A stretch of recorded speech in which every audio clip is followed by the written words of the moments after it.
Oh iya. Maksudnya ini daftar sebagai apa nih? Anak asuhnya Bu. Anak asuhnya. Wah, kalau sebagai anak asuh kayaknya umurnya ya Pak ya, mungkin Bapak sebagai orang tua asuh lebih cocok ya. Orang tua asuh Bang. Itu tanpa agunan ya? Tanpa agunan. Kalau tanpa angsuran ada? Wow.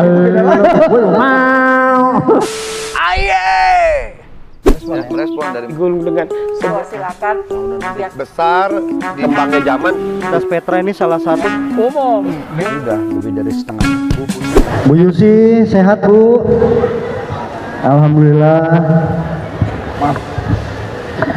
Alhamdulillah sehat, Bang. Kita panggilnya Abang atau Abang boleh, Mas boleh. gitu ya. Kayaknya lebih cocoknya Abang. Abang. Betul. Karena kita cowok. Ya, Abang. Kayaknya kalau dia panggilnya Kakang, Mas dia pantasnya. Oh gitu ya, Kakang. Agak abang aja udah. Abang aja udah. Abang. Kita kan di Bekasi Bang ya. Kita orang Bekasi, ya. Bang Mian ya. Bener ya? Iya. Bang, kita kenalan dulu. Boleh. Iya. Ibunda kita ini siapa sih namanya? Cakep men. Jadi Bang Mian pengen tahu gitu ya. Iya, lu tahu-tahu main ngobrolnya gue pengen kenal siapa sih itu. Buat abang Po di rumah juga kan pengen kenal juga. Nah, apalagi tadi medsos kita. Oh siap. Bu Yusi itu nama panggilan. Ya, betul. Nama Panggilan aslinya siapa Bu? Jadi saya perkenalkan diri dulu ya Bang ya. Iya. Nama saya adalah Yusi Jusmiati. Saat ini saya punya yayasan. Oh yayasan. Betul, yayasan khusus perempuan nih Bang nih. Karena saya sebagai perempuan dan biar perempuan-perempuan di Indonesia ini lebih maju lagi. Ya. Kita bisa banyak menolong perempuan-perempuan yang taraf hidupnya masih di bawah ya. Itu makanya kita bergerak para perempuan-perempuan ini. Namanya Yayasan Sosial Sri Kandi Internasional. Yayasan Sosial Sri Kandi Internasional. Ya, singkatannya apa Bu? YSSI. YSSI. Ini saingannya Askot Bang. Itu apa PSSI? Oh PSSI. Lalu kira-kira dong. Oh iya, betul. Nah, ini tadi dengar ini ya. Tadi Yayasan Sri Kandi Internasional itu bergerak di bidang apa sih? Nah, kami ini berdiri ya, bergerak di bidang sosial, ya. Kesehatan, kemanusiaan, pendidikan, seperti itu. Dan ada keagamaan juga. Semuanya. Lengkap. Insya Allah lengkap di. Dan itu yang ibaratnya kalau di kota dan kabupaten yang penting lah ya. Betul. Sosialnya, pendidikannya, kesehatan dan kemanusiaan. Yes, Karena kita semua manusia, Pak. Iya, dan Jadi istilahnya lengkap ya. betul. Kita membantu pemerintah lah ya. Nah, itu dia, nah, Bu. Ini tolong ceritain sedikit tentang sejarahnya yayasan itu dong Bu. Oke, baik. Ya itu tadi saya bilang kita ini kan perempuan nih, bebas dari perempuan. Saya ibu-ibu kebetulan ya. Saya ibu-ibu yang dari kecil istilahnya kita sudah bekerja keras gitu kan sampai di saat ini. Nah, dari banyak pengalaman itu kayaknya kalau ibu-ibu itu kan harus maju juga ya. Selama ini kan yang maju kaum bapak-bapak, kaum mas-mas, kaum abang-abang. Nah, saya bergerak untuk mengajak para perempuan, ibu-ibu di Indonesia itu agar setara gitu. Nah, terutama nih perempuan nih, kalau kita perempuan untuk menolong perempuan kan lebih gampang, lebih mudah menyentuh gitu kan. Kan sebagai seorang ibu, ya. Jadi kita ini difokuskan itu untuk perempuan dan anak-anak ya. Perempuan dan anak-anak. Makanya kita punya simbol itu kan ini nih, Sri Kandi nih Pak. Nah ini kita punya logo ini Sri Kandi. Jadi kalau dibeginiin jadinya kepala Sri Kandi nih Pak. Oh gitu ya. Kalau begini bidadari yang bawa terbang anak-anaknya gitu. Jadi beda sisi, beda pengertian. Ya, betul. Luar biasa memang. Bagus kan Pak? Keren, luar biasa. Keren kan, ya. Sangat aye. Ya, sangat sangat ya kan gitu. Bu Yusi, izin Bu. Kalau untuk yayasan ini berdirinya sejak kapan dan apa aja sih programnya Bu? Nah, yayasan ini itu berdiri sejak akhir 2020, Pak. Oh, Tepatnya September 2020 ya. Kita bikin struktur organisasi, terus kita perizinan, itu kan juga memerlukan waktu ya. Iya. Tapi kita aktifnya itu 4 bulan terakhir itu langsung kita udah ada program langsung maju. 4 bulan ya? 4 bulan, alhamdulillah ya. Setiap bulan itu kita programnya berjalan itu Pak. Artinya sebetulnya yayasannya sudah 1 tahun? Iya, 1 tahun. Cuman proses perizinan apa akhirnya baru berjalan 4 bulan yang lalu ya? Persiapan program juga itu kan perlu waktu ya, perlu waktu, perlu tenaga pikiran gitu kan. Apa yang kita bisa sumbangsikan ke negara, terutama ke masyarakat lah gitu. Tapi tetap untuk perempuan dan anak. Ya, kita fokusnya ke perempuan dan anak. Ya, alhamdulillah. Selamat datang di tamu kehormatan kita ini. Ya, Pak, selamat malam. Di dunia UMKM siapa sih yang nggak kenal beliau? Wah, bapaknya UMKM kita di Kota Bekasi yang selalu acer banget. Santri Bekasi sudah kenal semua. Pak Sofyan Hadi, selamat datang Pak. Apa kabar Pak? Ini gimana nih? Oke. Baik, izin ini untuk para UMKM ya. Ini kan tadi kita sudah buka. Pak Sofyan ini kita ketahui sebagai Kepala Seksi Promosi Pemasaran UMKM. Ya. Betul ya Pak ya? Betul sekali. Untuk Pak Sofyan, ini kita tadi lagi ngobrol sama Bu Yusi. Ya. Pak Sofyan belum kenal Bu Yusi. Ya. Ini adalah Ketua Yayasan Sosial Sri Kandi Internasional. Waduh, luar biasa banget ini. Tepuk tangannya mana ibu-ibu sekalian? Iya, keren ini. Pak, kenal ya Pak Sofyan. Sama-sama Ibu. Semoga bersinergi dengan UMKM Bapak nih. Mudah-mudahan seperti itu. Iya. Pak Sofyan izin, ini kita bertanya dulu ke Bu Yusi ya. Tadi kan sudah diceritakan bahwa sudah 1 tahun prosesnya Bu ya, 1 tahun lalu ya. 1 tahun proses dan persiapan program. Persiapan program. Betul. Tapi baru 4 bulan ini berjalan. Ya. Namun program sudah berjalan. Ya. Keren ya Bang Wian. Amin. Alhamdulillah. Apalagi udah legal ternyata. Iya, sudah lengkap ya? Sudah lengkap. Wah. Nah tadi ngomong-ngomong program apa sih kita pengen kepoin ah? Oh iya. Boleh. Jadi Sri Kandi ini punya 4 program ya, program utama. Ya. 1 adalah Sri Kandi Sehat. Sri Kandi Sehat. Sri Kandi Pintar. Sri Kandi Pintar. Sri Kandi Trainer. Sri Kandi Trainer. Dan Sri Kandi Siaga. Sri Kandi Siaga. Sri Kandi Trainernya kebetulan malah ada bapak beliaunya Bapak UM. Oh, nanti bisa bersinergi gitu Pak. Nah, wah cocok banget. Iya betul. Kalau boleh tahu itu jelaskan secara singkat programnya itu apa sih? Maksudnya tadi yang pertama ada 4 tuh. Oke. Siap. Biar teman-teman di media sosial tahu, sama pengunjung tahu itu. Oke. Ya. Jadi salah satunya adalah program orang tua asuh tadi ya Pak ya. Oh. Iya Bang. Program orang tua asuh ya? Itu adalah salah satu program yang kita targetnya itu adalah anak yatim, yatim piatu, sama lansia duafa. Ya, itu tercetus karena kan selama ini kan ada COVID juga ya. Sebelum ada COVID aja kehidupannya kan sudah ya mohon maaf nih masih di bawah gitu kan. Apalagi ditambah COVID banyak kan kena PHK atau bapak atau ini banyak yang meninggal ya kemarin karena COVID itu, sehingga itu anak jadi anak yatim piatu gitu kan. Nah di program ini kami itu mengadakan setiap bulan itu santunan Pak. Santunan secara tetap berkala gitu ya. Tetap berkala. Ya betul. Jadi orang tua asuh ini adalah bagi donatur yang menyisihkan sebagian rezekinya itu untuk si anak asuh tersebut.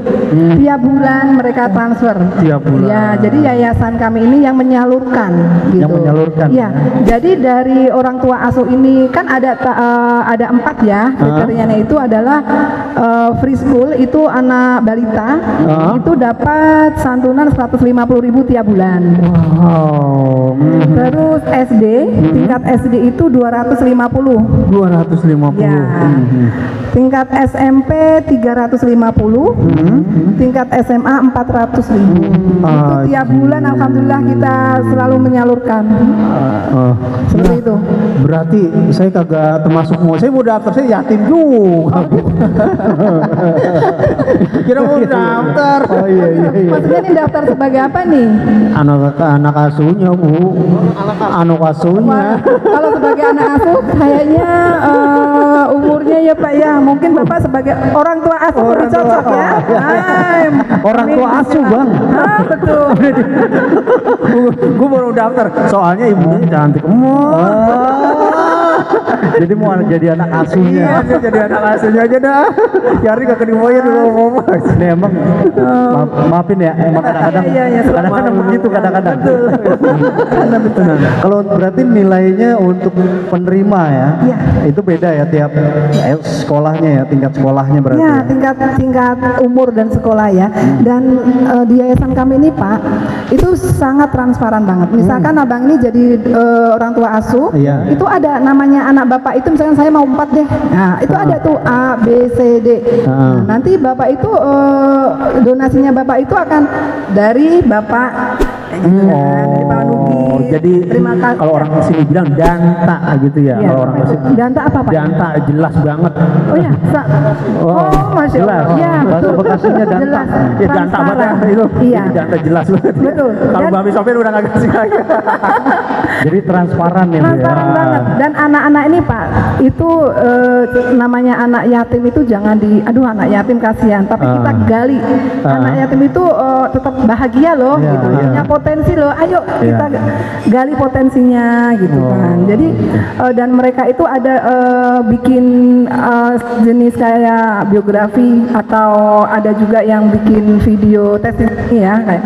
Jadi mereka berterima kasih nih kepada yang pendonatur. Kadang-kadang ada donatur yang lagi sakit ibunya ya, gitu dia pada saat menerima di share videonya, didoakan kan doa anak yatim, masya Allah banget ya Pak ya, luar biasa. Luar biasa ya. Ya. Terima kasih untuk para donatur yayasan ISSI ya. Ya betul. Semoga sehat selalu, yang penting Bu ya, dikasih keberkahan. Bang, tadi saya mau nanya jujur nih, penasaran. Bu, kalau misalnya di antara pengunjung atau sempat terdengar atau kebanyakan rezeki kita, kalau mau daftar jadi orang tua asuh itu caranya gimana? Untuk menjadi orang tua asuh itu caranya sangat gampang sekali. Jadi kami itu ada web, ada rekening yayasan juga, atau bisa nanti kita bisa mendatangin PR kami, tim kami lah ya gitu. Atau ibu atau bapak bisa datang langsung ke kantor kami. Nah kebetulan kantor kami ini di mana Bu kantornya Bu? Ya kantor kami ini ada di Sumarekon, tepatnya di Ruko Emerald, komersial Blok UB nomor 6 di belakang Bank Mandiri. Luar biasa. Jadi jelas kantornya ada, yayasannya ada, segala aktivitasnya ada, jadi jelas. Ya, betul. Dan setiap bulan itu Pak, anak asuh itu akan kita temukan dengan orang tua asuh. Nah, untuk sharing, terus anaknya juga kita ajarin di situ ada pelajaran juga. Kita kan juga ada psikolog juga, perkembangan anak ya terutama. Seperti itu. Berarti orang tua asuh ketemu setiap bulan ya dengan anak asuhnya ya? Ya, kalau mau dipertemukan boleh. Monggo. Mana sih anakku yang aku tiap bulan santunin, bener apa enggak? Gitu loh. Jelas ya? Ya jelas. Kamu dikasih sama yayasan berapa? Nah itu tuh bisa di cross check gitu ya? Betul, di cross check gitu Pak. Ini berarti anak yatim piatu dan duafa yang lansia, kurang mampu ya. Lansia, ibu-ibu janda ya Pak, maksudnya lansia itu lansia. ya. Nah kalau untuk penerima haknya Bu, kan tadi kan orang tua asuh. Iya. Kalau untuk kan pasti masih banyak nih anak-anak yatim yang belum terwakili gitu kan. Nah, gimana caranya? Ada nggak sih caranya kita bantu misalnya? Oh boleh. Ada tetangga saya nih gitu kan. Oh ya. Anak yatim susah, gimana ya caranya gitu? Gimana Baik. caranya Bu? Jadi caranya untuk memberi istilahnya kayak masuk ya ke yayasan kami itu hanya cukup satu KTP orang tua, Oh KTP. surat kematian ayah, Oh ya. itu sama anak itu umur berapa, sekolah di mana, itu aja. Oh Gampang. Simple. Jadi Luar kalau biasa. Bang Mian kan Monggo, misalnya ada silakan. tetangga kan? Iya, misalkan Pasti kalau punya kan? iya. Bang Mian masuk ke dia kagak ternyata. Iya. Tapi ada syaratnya ya Pak ya. Oh, iya. Syaratnya itu mereka itu belum tersentuh dari yayasan atau apa, jadi benar-benar nggak ada bantuan dari manapun. Betul, iya, gitu. Iya. Siap. Oke siap. Oke, siap. nah sekarang abis ibunda yang cantik ya, kita abang kita ini nih yang ganteng, yang senyumnya ajer, aduh, Ini sekarang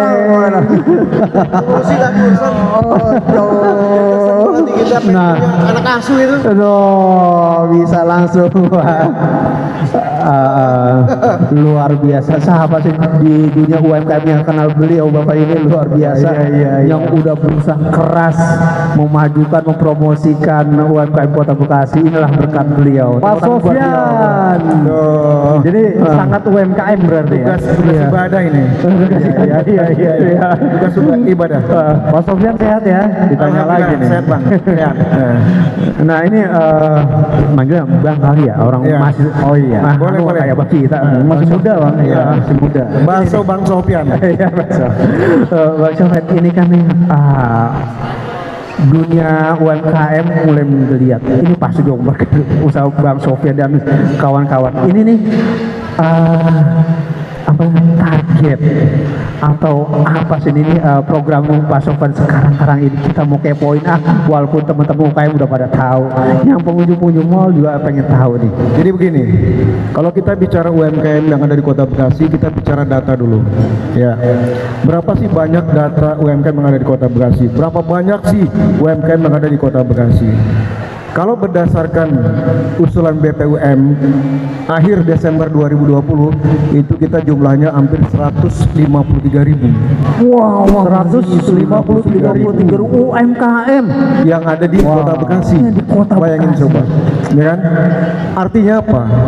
Jumlahnya itu besar sekali, ya kan? Oleh karena itu pemerintah Kota Bekasi, ya melalui Dinas Koperasi UMKM Kota Bekasi itu mempunyai upaya bagaimana 153.000 ini bisa mendapatkan perhatian dari pemerintah.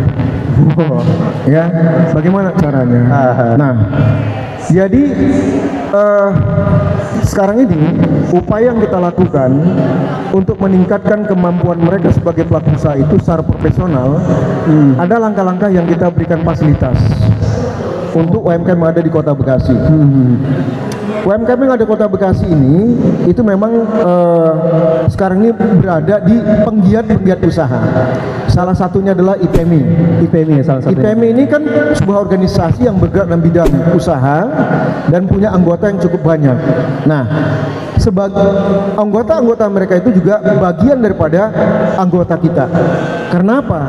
Karena mereka ini tentu sebagai pelaku usaha harus punya identitas. Artinya terregistrasi di pemerintah. Nah, data-data mereka ini ada di kita. Iya. Ada di kita, gitu. Ya, apakah yang dari WPK, apakah dari PMI, apakah dari IWAPI, apakah dari WPMI, ya, itu ada di kita semuanya. Ya, database mereka. Nah, oleh karena itu, apa yang kita lakukan? Apa upaya yang kita lakukan? Yang pertama kita memberikan fasilitas pelatihan kepada mereka secara gratis, tidak dipungut biaya. Pelatihan gratis Ya. Nah, pelatihan ini pelatihan tentang apa? Tentu kita identifikasi apa sih masalah yang sangat menonjol daripada UMKM ini. Misalnya makanan kering, berarti dari sisi kemasannya perlu kita benahi, dari sisi kadaluarsanya perlu kita tingkatkan. dari sisi legalitasnya perlu kita lengkapi. Itu penting ya Pak ya. Itu sangat penting ya. Sekarang produk makanan kalau tidak ada PIRT-nya, itu dia mau dijual orang juga ragu untuk membelinya. Karena bagaimanapun juga peran dinas kesehatan untuk mengeluarkan yang namanya PIRT itu sangat penting. Yang kedua, kita juga memberikan pendampingan kepada pelaku usaha ya. Ketika mereka punya masalah, kita tanya apa masalah mereka, ya kan? Pak, masalah kita di modal. Jangan khawatir. Dinas Koperasi UMKM juga punya bank yang disebut Bank Syariah Patriot. Nah, pemerintah Kota Bekasi di situ menanamkan modalnya hampir 17 miliar sejak tahun 2012. Ya. Sekarang uang yang sudah beredar itu 53 miliar. Bayangin coba. Yang sudah beredar ya. Yang sudah beredar dari ya. Awalnya. Dari 2012 sampai dengan saat ini hampir 1000 UMKM yang sudah menggunakan pinjam modal di Bank Syariah Patriot. Kemudian yang ketiga, kita memberikan bantuan penguatan kepada mereka sebagai pelaku usaha. Bayangkan juga 2 tahun kita kena COVID, ya kan? 2 tahun juga pelaku usaha ini menjerit. Bener banget Pak. Iya. Rata-rata Kenapa? ya, Pak, ya? Karena pada waktu COVID-19 terjadi di kita, di dunia, khususnya kita di Bekasi, semua kena dampaknya. Tidak ada yang tidak. Tabungan juga habis ya. Tabungan juga habis. Nah, mereka akhirnya pada pemerintah. Ya. Pak Sofyan, modal saya habis Pak. Untuk apa Bu? Dipakai modalnya habis. Untuk makan sehari-hari, buat anak sekolah, buat makan sehari-hari, buat listrik segala macam. Terus saya mau produksi lagi, kita nggak punya modal Pak. Apa yang dilakukan oleh pemerintah? Mengeluarkan kebijakan yang namanya stimulus ekonomi. Stimulus. Kita mengeluarkan 4,3 miliar buat UMKM.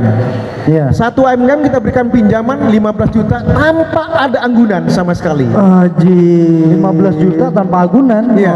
Wow. Supaya apa? Supaya mereka bisa beli bahan baku lagi. Iya. Ya kan? Supaya mereka berproduksi lagi.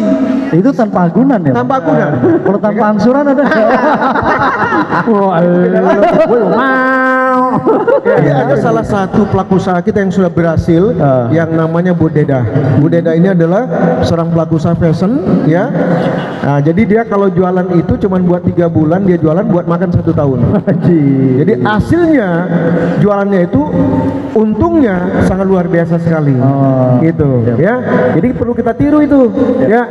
Teman-teman UMKM yang lain juga perlu meniru mereka. Jadi yang ditiru dagang 3 bulan untuk makan 1 tahun ya. Bukan minjem duit 3 bulan untuk makan setahun, bukan ya. Bukan ya. Ente bisa aja. Nah, itu satu ya, jadi bantuan penguatan. Yang kedua ada kaitan dengan bantuan penguatan ini, kita juga bagaimana caranya supaya pemerintah kan mungkin tidak mampu ya untuk memfasilitasi semua. Tadi 153.000 itu kan nggak mungkin pemerintah menangani sendiri. Nah, kita mencoba untuk kerjasama, Bu Lucy, ya. Nah, untuk membangun UMKM ini kita kerjasama dengan perguruan tinggi, ya, dengan Tribakti, dengan Sriami, dengan Unisma, dengan Madi Saleh, ya, dengan dengan perguruan tinggi Pelita Bangsa. Kita kerjasama. Ayo kita kerjasama untuk membangun UMKM yang ada di Kota Bekasi. Kemudian kita juga membuka akses pemasaran mereka. Ketika semua sudah menjadi pelaku usaha, semua udah punya produk, bingung memasarkannya kemana, ya kan? Iya betul. Ya kan? Pak, gimana sih Pak, ini saya udah punya produk tapi memasarkannya bingung, kan gitu kan? Nah gitu. Terus Pak, saya punya produk ini tapi kemasannya gimana supaya lebih menarik, ya kan? Nah ini kita mitrakan. Jadi kita mitrakan dengan berbagai platform, ya. Misalnya kita kerjasama dengan marketplace, ya. Kita kerjasama dengan Lazada, kita ajak ibu-ibu gabung. Kita kerjasama dengan Tokopedia, mereka kita ajak gabung, ya kan? Nah, kita kerjasama dengan Padi Telkom, kita ajak teman-teman kita ini gabung supaya akses pemasaran, titik-titik saluran pemasaran itu masuk supaya produk ini bisa dipasarkan secara keseluruhan melalui pemasaran online, ya kan? Iya. Kemudian juga kita kerjasama dengan GoFood, GrabFood, kita juga kerjasama, Ibu. Dan yang terakhir kerjasama adalah dengan Shopee Food. Dan lagi legalitas yang kita berikan. Nah, legalitas Bang, ya. Legalitas ini penting. Halal itu Bu kita berikan kepada pelaku usaha kita. Boleh Ibu tanya sama UMKM, ya. berapa banyak UMKM kita yang sudah kita gratiskan halal kepada pelaku usaha yang ada di Kota Bekasi. Mereka sebagai UMKM itu tidak dipungut biaya. Kalau mereka ngurus halal itu 4 juta Bu. Iya, 4 juta dia. Itu normalnya ya Pak? Ya, ini mah enggak, ini kita gratiskan. Oh ya. Coba bayangkan. Luar biasa. Enak sekali menjadi pelaku usaha di Kota Pak Bekasi. sangat luar biasa. Sofian yang luar biasa. Enak Tepuk tangan dulu untuk Kota Bekasi. Makanya apalagi sekarang Pak PLT, Pak Tri itu luar biasa. Dia mengamati perkembangan UMKM yang ada di Kota Bekasi. Contohnya kita sudah ada yang masuk di Indomart produk kita, ya kan? Ya alhamdulillah sudah ada apa namanya singkong kotak masuk ke Indomart, ya. Terus ada kacang mede juga ada yang sudah masuk ke Indomart, ya. Nah kemudian juga apa rendang kering juga sudah masuk ke Indomart. Berarti itu kacang mede udah masuk supermarket? Ya, Haji. Yang susah ada Pak, masuk supermarket apa? Tahu bulat. Itu jempolnya susah katanya Pak. Ya, karena tahu bulat dibuat di tempat bisa aja ente. Karena nggak boleh teriak-teriak di dalam. Iya, nggak boleh teriak-teriak, betul. Boleh. Nah, jadi tadi sekali lagi ibu-ibu sekalian dengar nih Bu ya. Kalau yang belum ada PIRT-nya atau belum ada halalnya, tahun ini kita Dinas Koperasi UMKM Kota Bekasi menyiapkan target PIRT 350 UMKM, halal 50 UMKM. Ya, Luar biasa. Berarti ada PIRT-nya ya? Ada Targetnya ya? Ya, oke. Nah, yang terakhir adalah kita bicara dari hulu ke hilir. Yang terakhir adalah bagaimana mempromosikan produk UMKM. Promosinya. Nah, apa yang dilakukan oleh kami? Yang pertama kita sebelum mereka mempromosikan produk mereka, kita ajarkan dulu bikin konten produk. Konten produk gitu. Iya, jadi kita ajarkan bagaimana cara membuat konten produk yang bagus, gitu, melalui pelatihan digital marketing. Pelatihan digital marketing. Jadi melalui digital marketing itu ada salah satu materi adalah bagaimana cara membuat foto produk yang bagus, membuat konten yang bagus dengan tagline yang bagus dan yang menarik. Nah itu kita ajarkan teman-teman kita. Ada juga ya? Ada juga seperti itu, ya kan? Nah, kemudian kita juga menyiapkan galeri kita, galeri untuk menampung produk-produk UMKM masuk ke galeri untuk kita jual. Pertama kita punya galeri di Pemda Kota Bekasi. Nah itu kan suka ada tamu dari luar daerah yang datang ke kita, berkunjung ke kita, studi banding sama kita bawa ke situ supaya mereka bawa oleh-oleh Bekasi melalui produk-produk yang kita jual, yang kita promosikan. Nah yang terakhir kita juga memperkuat bazar-bazar seperti ini.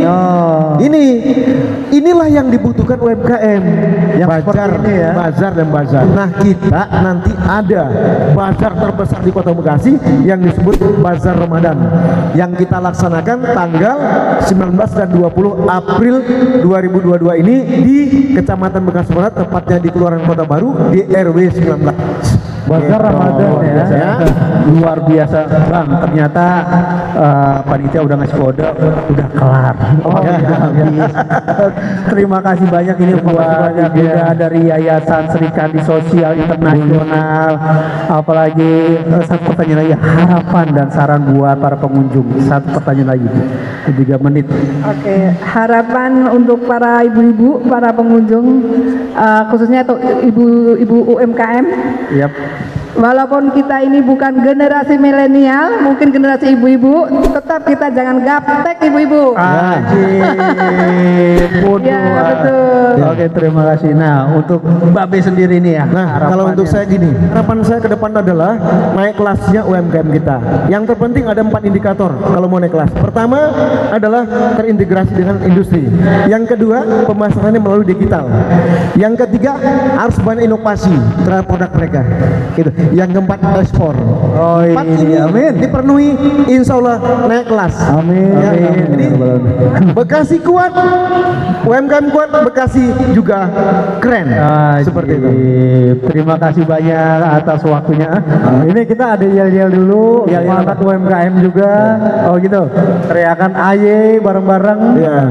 Siap. 3, 2, 1. AY. Tepuk tangan buat narasumber kita yang luar biasa. Alhamdulillah.